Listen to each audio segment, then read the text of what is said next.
Hello guys, welcome to only my talks. దేశవ్యాప్తంగా వినాయకుని నవరాత్రులు ఘనంగా జరుగుతున్నాయి. ఇన్ని రోజుల పాటు మండపాల్లో పూజలు అందుకున్న గణనాథులు గంగమ్మ ఒడికి చేరుతున్నారు.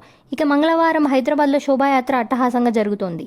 ఇక నిమజ్జనాలకు ముందు వినాయకుని లడ్డూ వేలం పాటలకు ఎంతో ప్రాధాన్యం ఉంది. సామాన్యులు మొదలు సెలబ్రిటీల వరకు గణపతి లడ్డూలను దక్కించుకునేందుకు పోటీ పడుతుంటారు.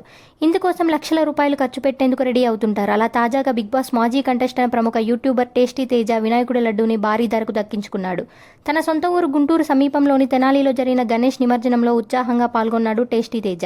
అలాగే చాలా మందితో పోటీపడి సుమారు 25 కేజీల గణపతి లడ్డూను 75,000కు సొంతం చేసుకున్నారు.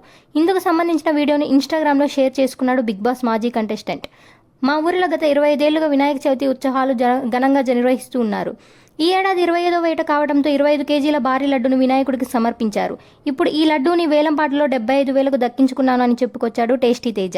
వినాయకుడి లడ్డూని వేలంలో దక్కించుకున్న ఆ తర్వాత ఊరేగింపుగా ఇంటికి తీసుకుని వెళ్లాడు టేస్టీ తేజ.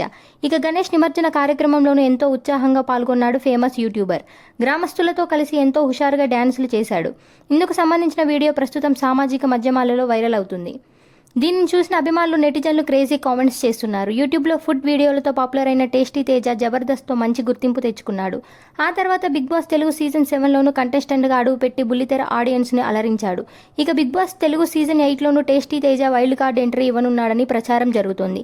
తేజతో పాటు ముక్కు అవినాష్, జబర్దస్త్ రోహిణి, హరితేజ బిగ్ బాస్ 8 హౌస్లోకి వెళ్లనున్నారని టాక్ వినిపిస్తుంది. ఇలాంటి అప్డేట్స్ కోసం ప్లీజ్ సబ్స్క్రైబ్ OMT.